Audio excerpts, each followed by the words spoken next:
जो भी रीज़न रहे जिसने उनको पूर्व जीवन में ऐसे कर्म करने को मजबूर किया, वही कर्म इस जीवन में विष घोल चुके हैं और जीवन को बहुत मुश्किल बना चुके हैं।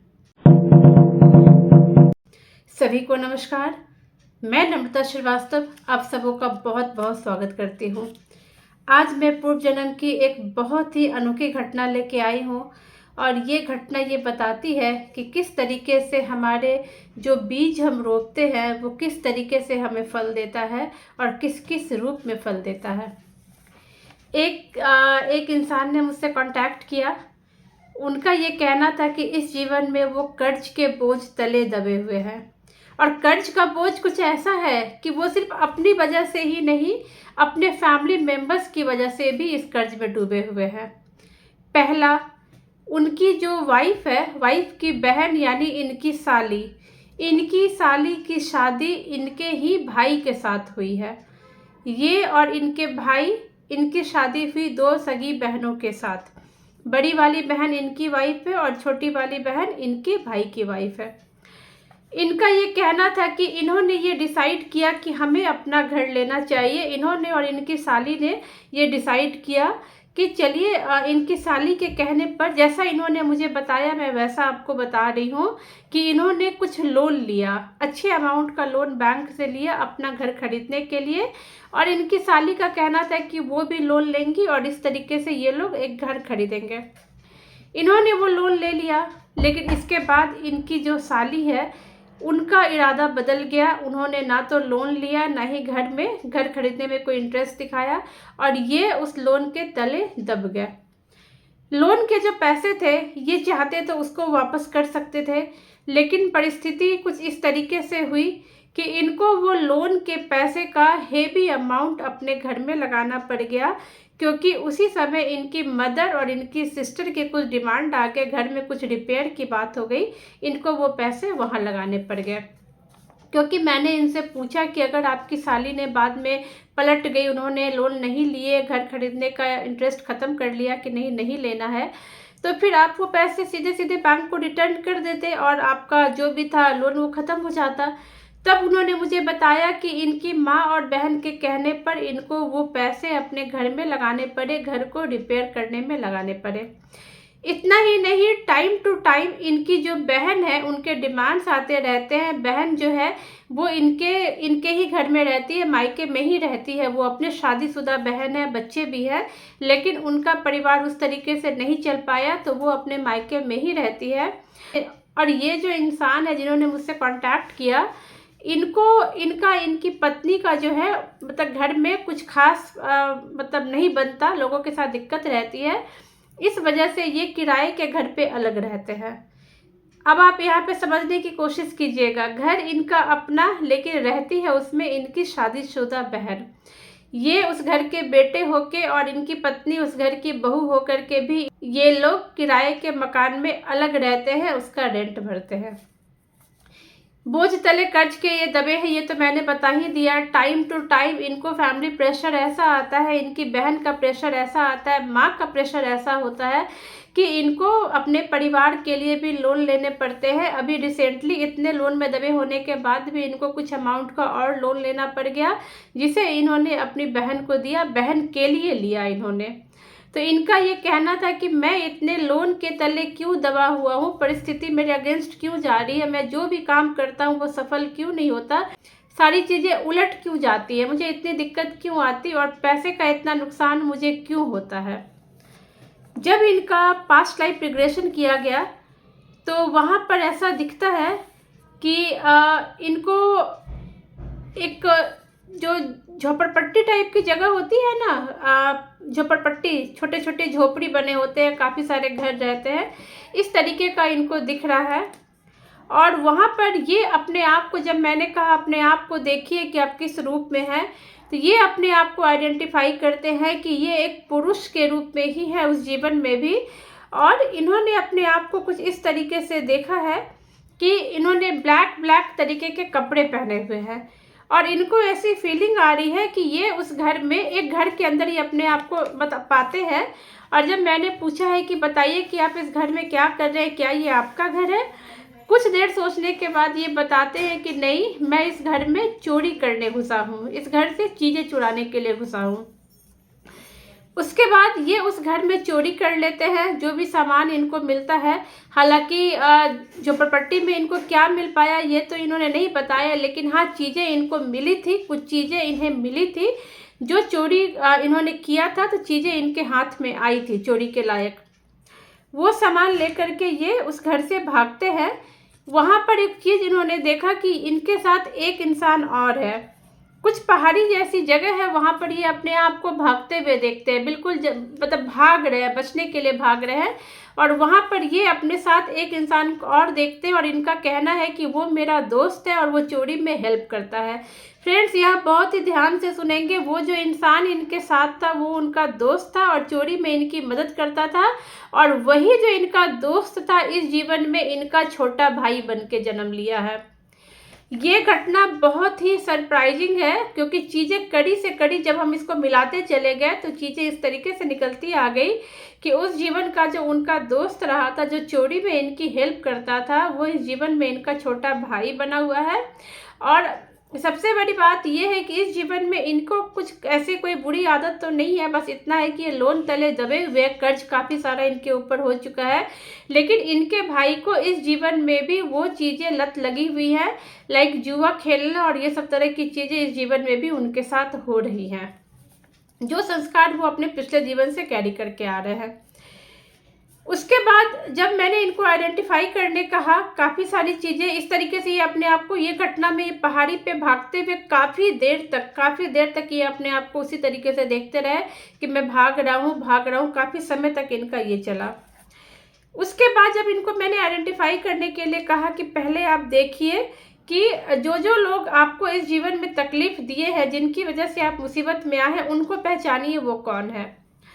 तब ये पहचानते हैं। मैंने कहा अपनी साली को पहचानिए कि वो कौन है और क्यों उन्होंने आपको झटका दिया, उनकी वजह से आपने लोन लिया और उस लोन तले आप बुरी तरीके से दब गया। तब कुछ और देखने पर थोड़ी मेहनत लगी यहाँ पे, तभी आइडेंटिफाई कर पाते हैं कि इनकी जो साली है वो वही लेडी है जिनके घर में इन्होंने चोरी की थी। साली वही लेडी है, साली के घर में ही इन्होंने चोरी की थी। अब देखिए फ्रेंड्स, यहाँ पर कहानी किस तरीके से आगे बढ़ी है। जिस साली के घर में इन्होंने चोरी की थी, उन्हीं साली ने, उस जीवन में वो कुछ नहीं कर पाई, तो इस जीवन में उन्होंने इन इंसान को बैंक से लोन दिलवाया मतलब साली ने लोन नहीं दिलवाया, साली के कहने पर इन्होंने लोन लिया। साली ने कन्विंस किया कि लोन लेने के लिए इन्होंने लोन लिया, और उसी लोन के चक्रव्यूह में ये बुरे तरीके से फंस गया है। साली ने अपना बदला इस तरीके से पूरा किया। अब जब मैंने इनसे पूछा कि आप अपनी बहन को आइडेंटिफाई कीजिए, बहन कौन है और बहन ने आपको इतने ज़्यादा पैसों के चक्कर में क्यों फंसा रही है। जब उनको उनकी बहन को आइडेंटिफाई करने के लिए कहा गया, तो वो बहन को इन्होंने आइडेंटिफाई किया। वो बहन इनके पिछले जीवन की माँ थी। एक और सरप्राइजिंग चीज़ आया, मैंने उनसे पूछा कि एक माँ होकर के, क्योंकि इस जीवन में भले ही वो बहन है बट पिछले जीवन में वो माँ थी, तो वो माँ जब थी तो इस जीवन में बहन बन करके वो आपको इतने पैसे के चक्कर में क्यों फंसा रही है, क्यों इतने कर्ज पे कर्ज आपको उनकी वजह से होते जा रहे हैं, जिम्मेदारियों का पालन आप क्यों कर रहे हैं। पिछले जीवन में ऐसा क्या हुआ था कि बहन के लिए जो जिम्मेदारी बहन के हस्बैंड को पूरी करनी चाहिए, लेकिन हस्बैंड वहाँ पर नहीं है, बहन मायके में रहती है, और बहन के परिवार को देखना, खर्च उठाना, वो सारा काम आप क्यों कर रहे हैं। जब इन्होंने थोड़ा और देखा, इस चीज़ में आगे बढ़े, तब वो बोलते हैं कि मैंने अपनी जिम्मेदारी पूरी नहीं की। यस फ्रेंड, पिछले जीवन में इन्होंने अपनी माँ के लिए अपनी कोई जिम्मेदारी पूरी नहीं की। माँ ने जन्म दिया, पिछले जन्म में पाला पोसा बड़ा किया, लेकिन ये गलत संगति में पड़ गए, और माँ के लिए जो इनकी जिम्मेदारी बनती थी, उन्होंने उस जीवन में माँ के लिए अपनी कोई जिम्मेदारी नहीं निभाई। और यही कारण है कि वो माँ इस जीवन में बहन बन के आई, और चूंकि सोल टू सोल कोई यूं ही बिना बात के किसी के लिए एक पैसे खर्च नहीं करता, सारी आत्माओं का कनेक्शन है। तो जो इनकी माँ ने इनको पाला पोसा होगा, जो कुछ लगा होगा, इस जीवन में बहन बन करके वो सारी चीज़ें पूरी करवा रही हैं।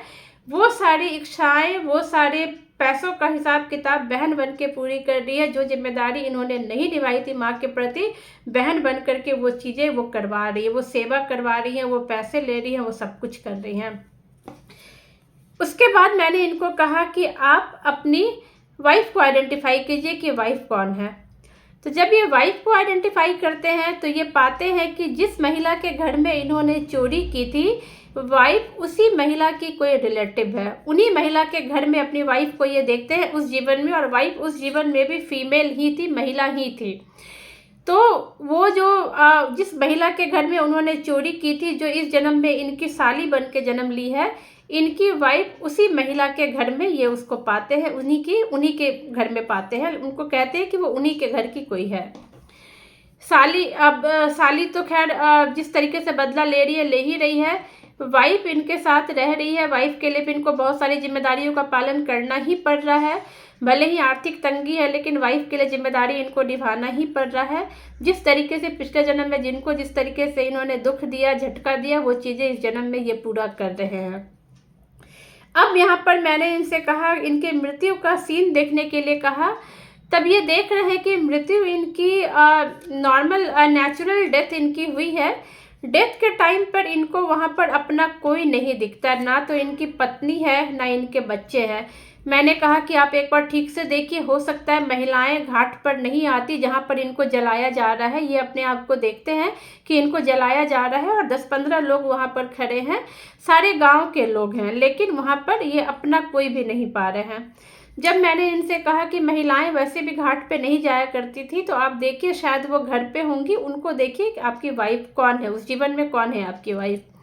तब ये कहते हैं कि उस जीवन में इनकी शादी ही नहीं हुई, ना तो शादी हुई, ना ही इनके बच्चे हैं।